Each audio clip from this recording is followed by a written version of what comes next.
आप देख रहे हैं केवल सच तक। जो भी मोदी और योगी के रीजन में हुआ है वो सबके लिए बराबर हुआ है, सबका साथ सबका विकास के साथ हुआ है। हम बगैर सोचे समझे जो अपना मतदान किए हैं उसी का भुक्तभोगी हम लोग हो रहे हैं। पार्टी का एक हम सिपाही हैं, छोटा सिपाही हैं। अगर पार्टी हमको आदेश देकर के जिधर भेजेगा हम उधर जाने को तैयार हैं। और एक बात मैं आपके चैनल के द्वारा कहना चाह रहा हूं, अब जनता वोटर बेवकूफ नहीं है जिसको आप जात के नाम पे, धर्म के नाम पे आप बांट देंगे। जय हिंद दोस्तों, मैं मोहम्मद असरारुल्लाह उर्फ सद्दाम हुसैन और आप तमाम दोस्तों का फिर से स्वागत है केवल सच न्यूज में। ये एक ऐसा चैनल है, इस चैनल में सच के सिवा कुछ नहीं चलता है। इसी मुद्दे को लेकर 2 से 3 तीखे सवाल को लेकर हम पहुंचे हैं किशनगंज जिले के ठाकुरगंज में, और खास करके किशनगंज जिले के किसान मोर्चा के जिला अध्यक्ष श्री बिजली सिंह के साथ। तो आइए हम उनसे आपको मिलाते हैं। सर, मैं सवाल का सिलसिला को शुरू करता हूं इस सवाल के साथ। मैं सिर्फ किशनगंज या बिहार के बारे में ही नहीं, मैं किशनगंज और बिहार को छोड़कर अन्य राज्य के बारे में भी, खास करके क्योंकि आपका जो है राब्ता जो है वो बीजेपी यानी भारतीय जनता पार्टी से है, जो हिंदुस्तान के सबसे बड़ी पार्टियों में उनका नाम गिना जाता है। आइए हम सवाल को शुरू करते हैं। उत्तर प्रदेश में चुनाव होना है, 2022 विधानसभा का चुनाव, और आज ही के दिन 10 फरवरी 2022 पहला चरण का चुनाव वहां पर हो रहा है। क्या प्रतिक्रिया है आपका उस बारे में? क्या वहां पर पुनः दूसरी मर्तबा बीजेपी यानी भारतीय जनता पार्टी की सरकार बनेगी?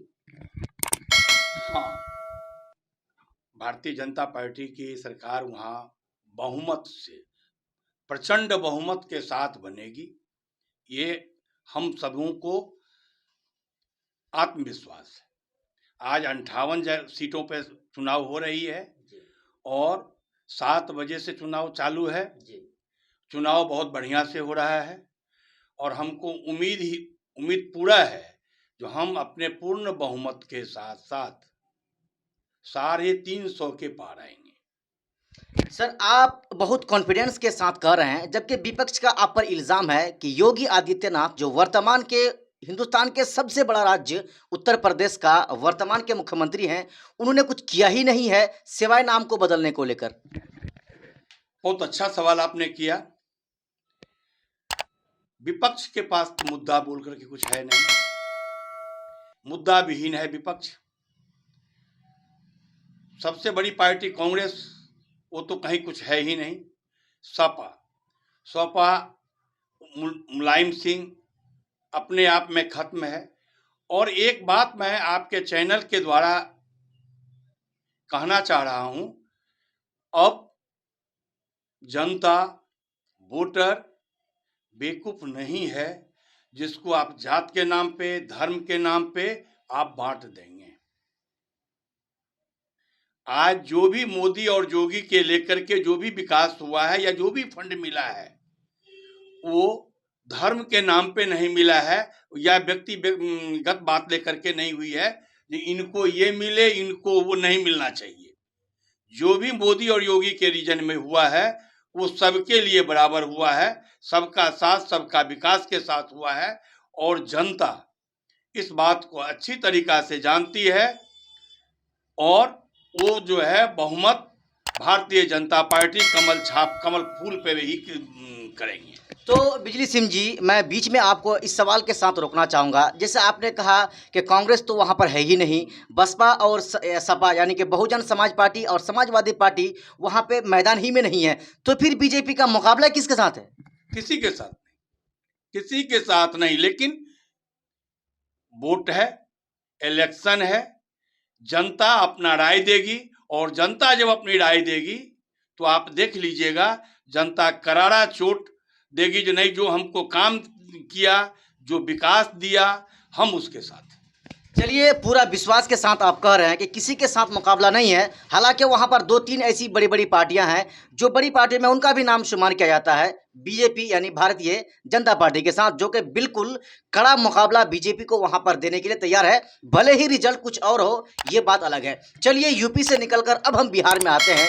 बिहार की राजनीतिक में जो कि डबल इंजन की सरकार पहले तो नीतीश कुमार की थी, लेकिन जब बीजेपी के साथ गठबंधन करके अब जब दोनों यानी बीजेपी और जेडीयू मिलके बिहार में राज चला रही है, कहीं ना कहीं आप ही की पार्टी आप ही सत्ता में है, लेकिन ठाकुरगंज विधानसभा जो कि इतना पिछड़ा इलाका है, लेकिन इस बार यहाँ का जो विधायक है वो सऊद आलम जो आरजेडी से जीते हुए हैं, लेकिन अभी तक चुनाव होने का या रिजल्ट आने का 2 साल तकरीबन तकरीबन पूरा हो रहा है। कार्य किस प्रगति पर है, कहाँ तक क्या कुछ हो रहा है? इसका जिम्मेवार हम सभी जनता हैं। हम बगैर सोचे समझे जो अपना मतदान किए हैं उसी का भुक्तभोगी हम लोग हो रहे हैं। अच्छा, मतलब इसका जिम्मेदार हम खुद हैं। आप कहना क्या चाह रहे हैं, मैं समझा नहीं। हम वोट अपना देने के समय में सही चुने नहीं, जो हम किनको वोट देने जा रहे हैं, इससे हमारे इलाका में क्या विकास होगा और क्या नहीं होगा, इस बारे में हम नहीं सोचा। इसी का फल हमको भुगतना पड़ रहा है।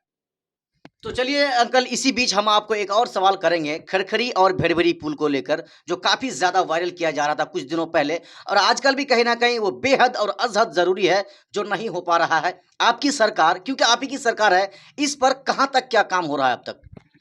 देखिए, इसका डीपीआर गया हुआ है और बहुत जल्द उसका जो है टेंडर भी होगा। मैं खुद पटना गया था, उसमें जो है इस बात का चर्चा चल रही थी, जो उसमें पुल जरूरी है। और देख लीजिए, मैं आपके चैनल से एक बात तो फिर जो नहीं कहना चाहते थे वो बोल रहा हूं। हम सभी मिलकर के एक प्रतिनिधि को चुने। अब उस प्रतिनिधि का काम बनता है किस इलाका में क्या काम होना चाहिए और नहीं होना चाहिए। हम लोगों का दुर्भाग्य है जो हमारे बीच जितने भी रहनुमा को हम लोग चुन करके भेजे हैं, ये सही रूप से धरातल पर में काम को नहीं उतार पाए। तो सर, इसके मैं आपको इस बीच एक और बार रोकना चाहूँगा कि क्या आप कहना चाहते हैं सिर्फ बीजेपी के नेता ही काम करते हैं, सिवाय इसके कोई के नेता काम नहीं करते? नहीं, मैं पार्टी विशेष पे मैं बात नहीं किया। अभी आपके चैनल के द्वारा जो आपसे जो हमसे सवाल पूछा गया, मैं उस सवाल का जवाब दिया, न कि हम पार्टी विशेष पे कोई जवाब दिया। अच्छा जी। हम एक यहाँ के वोटर भी हैं और यहाँ की जो वस्तु स्थिति है, और हम यहाँ के वासी भी हैं, तो जो यहाँ की वस्तु स्थिति है इस बारे में मैंने आपको बताया, न कि हम आपको जो हम भारतीय जनता पार्टी रहता तो अच्छा होता और वो रहता तो अच्छा होता। मैंने किसी पार्टी के ऊपर में जो है आपको जो है पार्टी विशेष पर हम आपको ये बात नहीं किया। तो सर, कहीं ना कहीं आपका निशाना तो वही था ना कि लोग चुनाव करते समय अच्छे आदमी को नहीं चुनते। देखिए, ये तो आपको घुमाने का बात है, या इस बात को आप घुमा रहे हैं, लेकिन हमको जो सत्य जो थी उसको मैंने आपके जो है चैनल पर में सच के चैनल पर में सच उजागर किया है। चलिए बिजली सिंह जी, आपके निजी जिंदगी में आते हैं। आपके बारे में लगातार यही कहा जा रहा है कि आप विधानसभा चुनाव लड़ने वाले हैं या लड़ेंगे। इस तरह के बहुत सारे सवाल क्षेत्र में आपके आते रहते हैं, क्योंकि आप ही ऐसे शख्स हैं, ऐसी शख्सियत है जो लगातार आप सुर्खियों में रहना पसंद करते हैं। हम जानकारी डायरेक्ट लेना चाहेंगे, क्या इस तरह की कोई उम्मीदें हैं राजनीति में आने की? देखिए, हम अदर किसी पार्टी में कभी थे नहीं। हम शुरू से भाजपा में थे, भाजपा में हैं और भाजपा में ही रहेंगे। पार्टी का एक हम सिपाही हैं, छोटा सिपाही हैं।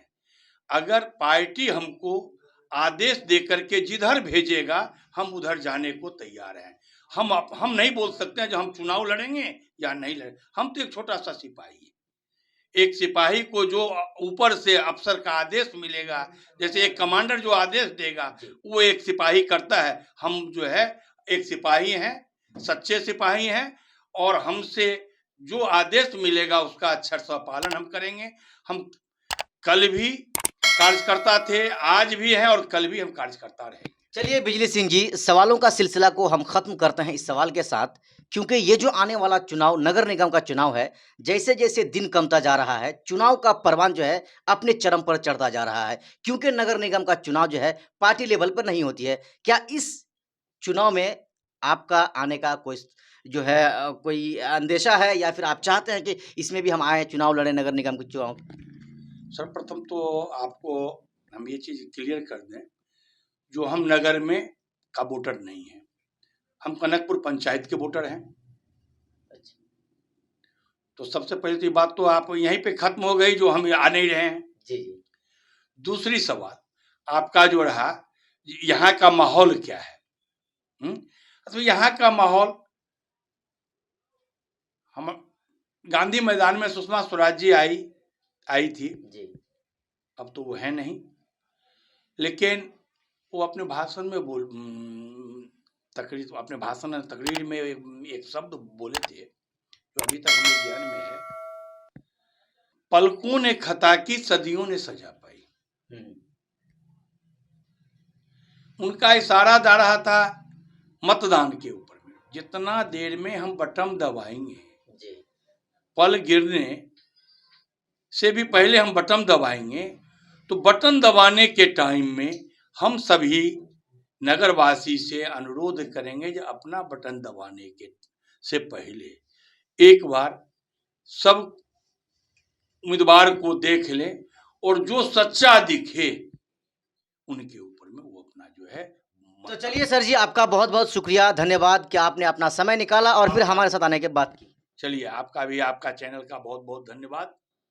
तो चलिए, ये थे हमारे साथ बिजली सिंह जी, जो पूरे किशनगंज जिले के किसान मोर्चा के जिला अध्यक्ष हैं, जो काफ़ी जाबाज लीडर हैं, जो बखूबी अंदाज से फर्राटेदार बातों को हमारे साथ, आपके साथ शेयर कर रहे थे। मैं मोहम्मद असरारुल हक अपने साथी कैमरामैन फरीद अहमद के साथ, जिला रिपोर्ट। जय हिंद।